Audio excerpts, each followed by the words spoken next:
Ravers enter the God mind.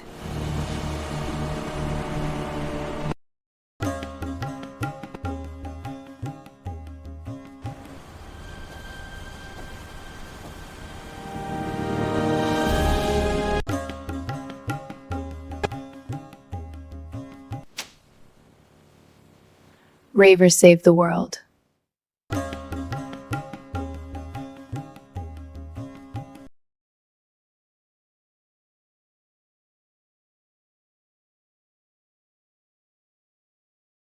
Chapter 17. My Sweet Genocide.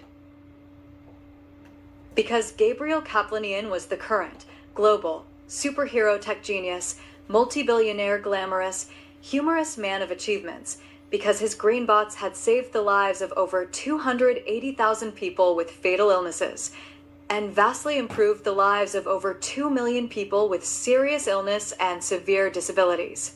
Well, he had an understandably high opinion of himself.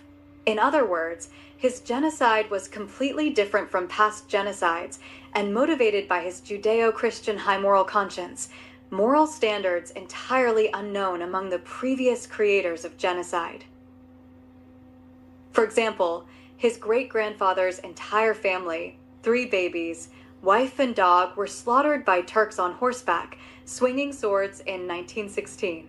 And the genocides of Adolf Hitler were far different from his intentions. Kaplanian found no fault with Jews, Roma, Black people, or Slavic people. His genocide was specifically to improve the overall human genome, so no ethnic or racial group was any more relevant than another.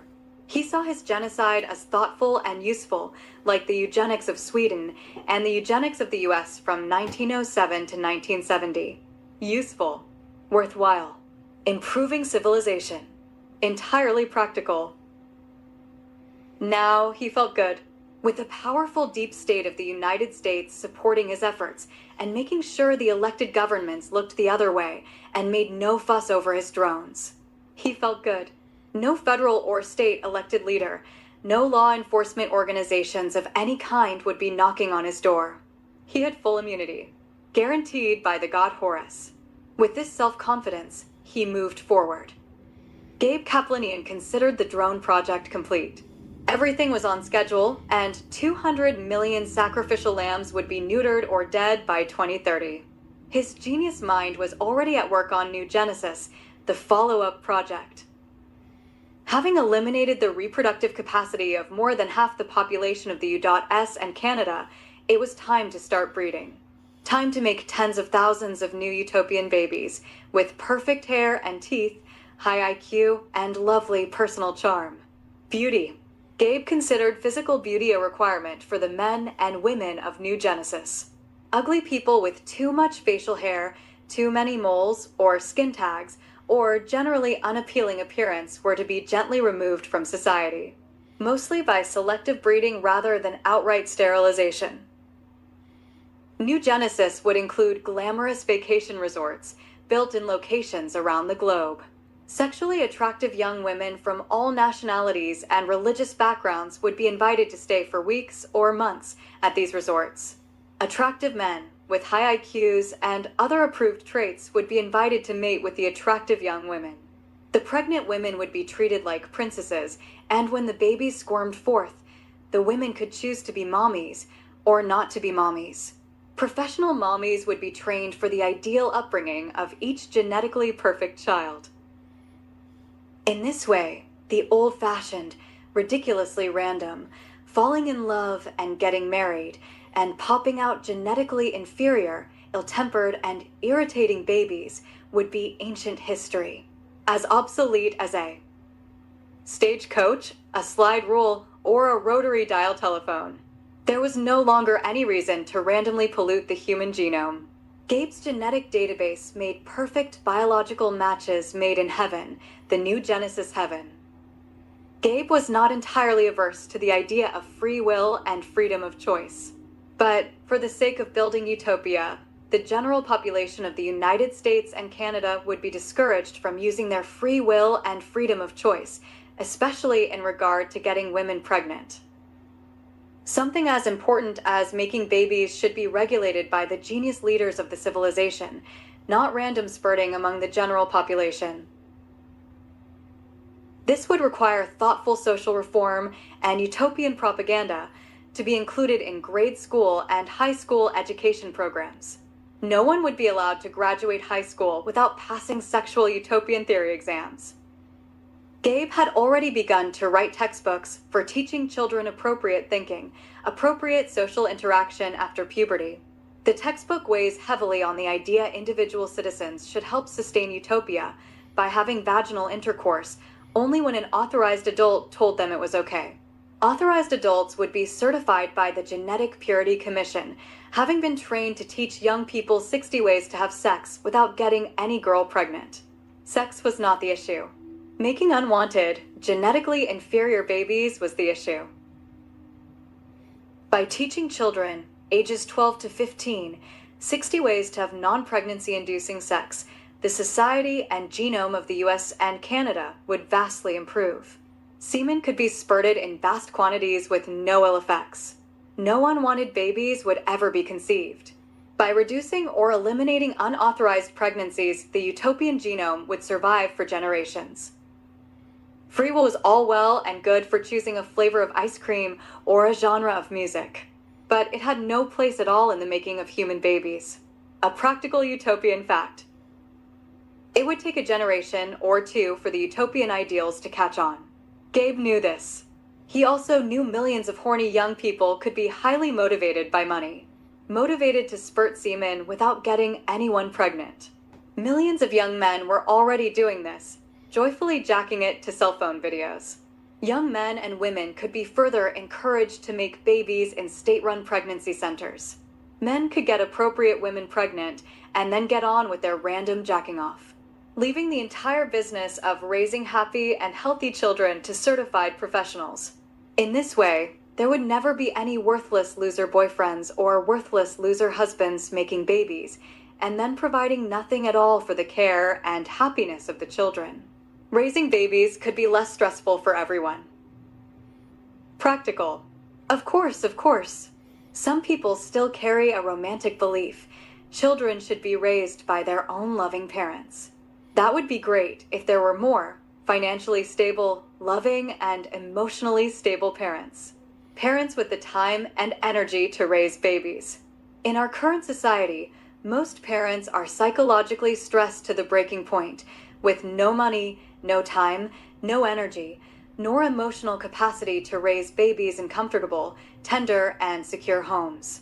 Utopia can never be created by parents who barely keep their lives together, running on fumes, ready to scream most days. Utopia is bigger than any one family.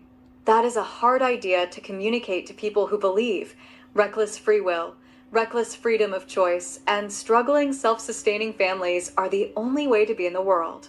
If our economic system sustained families, if people were not reckless, if people took more personal responsibility for everything they do, then maybe free will, freedom of choice, and self-sustaining families would be viable options. As things stand, those options only lead to more suffering and more children raised poorly educated. Poorly and destined for lives of sadness. New Genesis would transform society, making most people middle class, with less than 1% struggling in poverty. We are nowhere close to that right now. There is an upper 10% to 20%, and everyone else struggles every damn day. And babies are born into the restrictive and brutal environment. New Genesis provides options. By allowing state governments to be in charge of the baby-making business and the baby-raising business, people with stable lives can raise their own babies, and people with no interest in raising babies or no skills for raising babies do not need to raise babies. Of course, this means state governments need to get their act together and do something useful. GABE Kaplanian is fully aware most state governments are barely functional. As they are today, not one state government on the planet should be allowed anywhere near any child, and certainly should not be in charge of state-run pregnancy centers.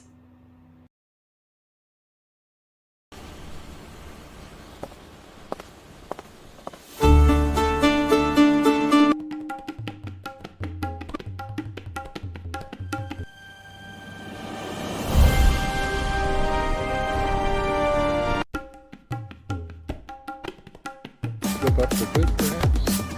One more second.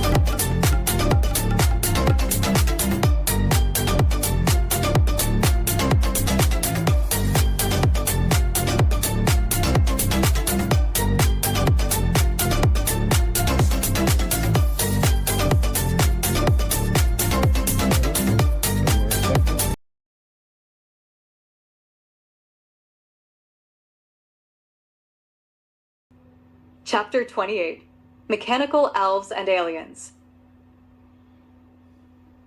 It is important to mention, short trips or long journeys into universal consciousness are not precisely the same for Cullen and Dennis as for Brishti, Hatchalu, and Laszlo. Entering a trance dream is much quicker with LSD and DMT, and there are entities and experiences which occur in hallucinogen-induced dreams which rarely occur in religious meditation-induced trance dreams. Common experiences among DMT puffers include odd, shape-shifting mechanized elves or dwarves, as well as insectoids, reptilians, and various non-human alien life forms. Current research is extremely limited, most focused on white males, under 30, with college degrees and low to medium income jobs. That demographic has shared experience from movies, TV, and video games which may affect the content of their trance dreams. In fact, one can say with near certainty that is the case. Similar visualizations include many unfamiliar entities, but the most common shared entities are the mischievous, yet warm and welcoming elves. Also, shifting, intensely colored fractal landscapes occur for many DMT vapors. The frame of reference, the entities met in meditation-induced trance dreams, are more often based on scenery and landscapes from our normal physical world, with entities from this or that pantheon of religious characters. Not at all the video game frame of reference world seen by DMTers. Also with DMTers, they experience being led around by a guide or approached by intelligent entities. They have little or no control over how the trance dream plays out or what characters appear. In meditation-induced trance dreams, the mind traveler might also have spirit guides, an angel, or an astral guru, but there is much more opportunity for the mind traveler to alter the content of the dream. That is, the mind traveler decides which entities to speak with and what landscapes to explore. It took more practice and personal will for Cullen and Dennis to control trance dream events and interactions. Brishti, Hatchalu, and Laszlo were able to direct the location and content of their dreams and communicate with each other in only a few months. It took Cullen and Dennis 9 months to master willful control over the context and content of their dreams. The overall current theory, yet to be proved by the widespread experience of thousands of people, is the very playful nature of the universal consciousness.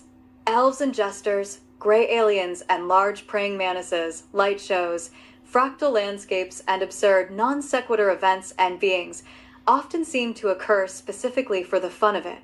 No weighty philosophic ideas or words of God are being communicated on those occasions. The beings involved are having fun, teasing and entertaining the mind travelers.